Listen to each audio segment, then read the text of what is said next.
What's up, y'all? It's Joy Sports Network over here, and let's get right onto the news. The reason you guys are out here, Frankie de Jong, heavily rumored with leaving Barcelona, and my take on this is, honestly, I don't think he's gonna leave. I think Barca is 100% convinced in keeping Frankie de Jong.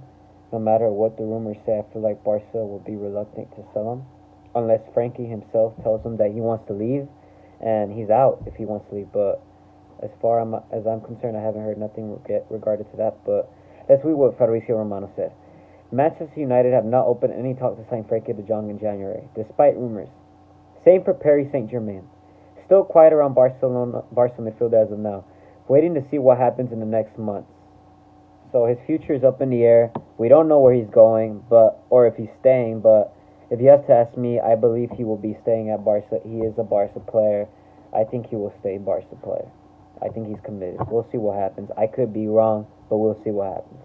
Next up, Lorenzo Insigne possibly leaving Napoli. Let's see what Fab has to say.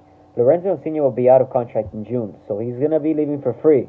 His agent, Pisacana, I try to say it the best Italian way possible, says to Core Sport, he loves Napoli, but we're still far from reaching an agreement over a new deal. Toronto is interested in him, so Toronto and MLS. MLS experience like Del Perro could be a possibility. We'll see after January 2.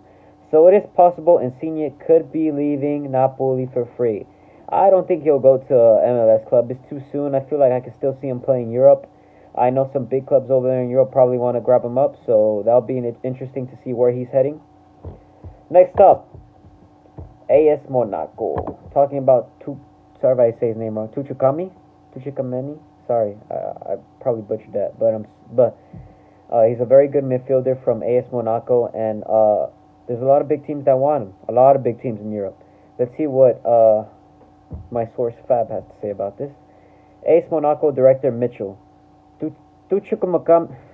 Tchouameni. Sorry, I'll learn. Hopefully, can be considered a top player. We like to keep him. The price tag. He's as expensive as our Grand Casino, he told Tuttosport. Chelsea are still interested.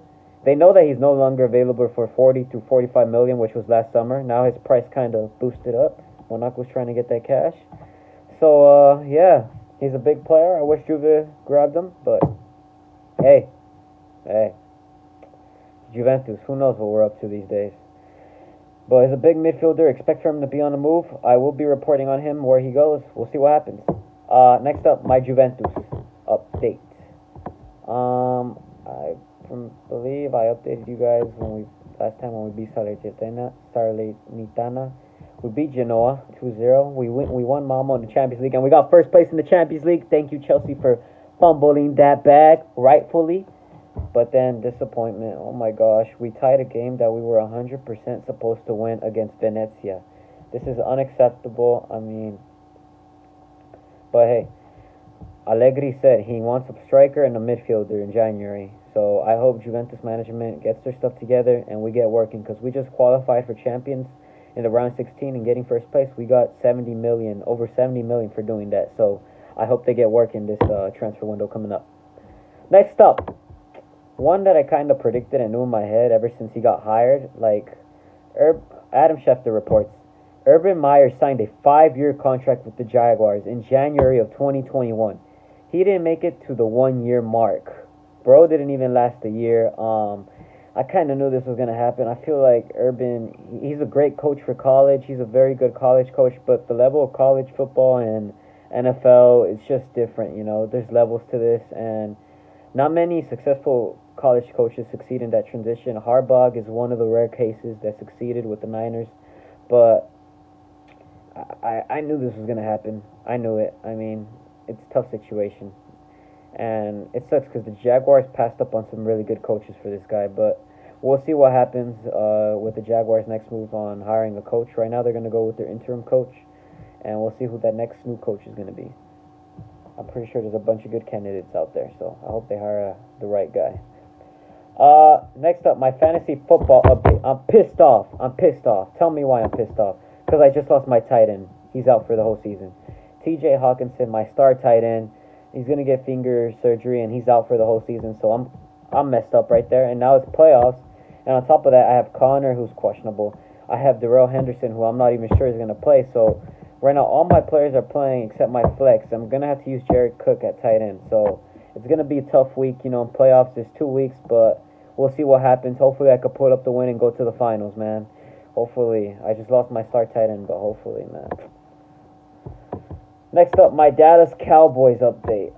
We beat the Saints. That was the last time I updated y'all. We played the Washington football team. We were dominating them like 24-0, something like that, and then they almost made a comeback on us, which was kind of not good, but hey, it happens. We won. Let's get over the hump, and let's get on to that next game. Win that next game. Clinch the playoffs, baby. Let's get it. I believe in my team. That defense is so nice. Way big major improvement compared to last season. We just gotta get it glued. There's just a little bit things here and there that we could fix, but overall, I see perfection in this team, and I love what I'm seeing. My fantasy basketball update. Yeah, Devon, you're taking this L, buddy. I'm beating my friend who's 8-0, 519 to 349. I have a full healthy team now. I picked up Siakam. I picked up Scotty Barnes. I picked up Hayward. So, I have a full healthy team now. When you have a full healthy team, you're winning. So, I'm clearly whooping him, and I have the most points out of all the teams this week. So, I have a healthy team now. So, I'm about to take over. Takeover is real. And then we're going to end it off with some boxing news from Mike Coppinger reporting. Source: David Benevidez and David Lemieux, sorry if I said that wrong, have signed contracts for a 168-pound that will headline a PBC on Showtime card in the spring, likely in Phoenix. Full story coming to ESPN. This is going to be probably a great fight, great test for Benevidez. I want to see how he could fare up against Lemieux, because if he's calling out guys like Canelo and all these top guys, you got to be able, I want to see how he fares against a strong opponent as David Lemieux. So we'll see what happens, and yeah. That's pretty much it for the news, guys. Thank you guys for your support. I appreciate every single one of you. And if you guys watch this far, please leave a like. I really appreciate it. And thank you guys so much for your support. Joya Sports Network with 296 subscribers. Peace.